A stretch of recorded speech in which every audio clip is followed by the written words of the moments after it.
Tuwing Hulyo 24, ginugunita ng simbahang Katolika si Saint Charbel Makhlouf, isang mongheng Maronite mula sa Lebanon na kinikilalang isa sa pinakadakilang banal ng ating panahon dahil sa kanyang kabanalan at sa napakaraming himalang iniuugnay sa kanyang pamamagitan. Si Saint Charbel ay isinilang noong 1828 sa Lebanon. Bata pa lamang siya ay malalim na ang kanyang pagmamahal sa Diyos. Pinili niyang iwan ang makamundong buhay upang maging monge sa Maronite Order at kalaunan ay namuhay bilang isang ermitanyo. Mahigit 23 taon siyang namuhay sa matinding katahimikan, pag-aayuno, panalangin at sakripisyo. Ang kanyang buong buhay ay inialay sa Eukaristiya at sa walang humpay na pakikipag-isa sa Diyos. Pagkamatay niya noong Disyembre 24, 1898, nagsimulang mangyari ang maraming hindi maipaliwanag na himala.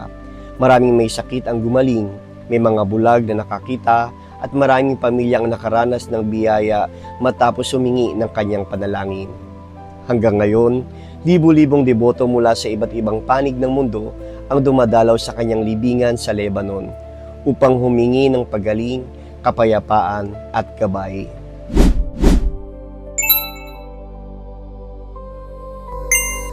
Ang tunay na kabanalan ay makikita sa tahimik na pakikipag-usap sa Diyos.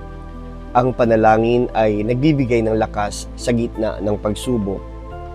Ang simpleng pamumuhay ay naglalapit sa atin kay Kristo. Ang pagtitiwala sa Diyos ay nagbubunga ng kapayapaan at pag-asa.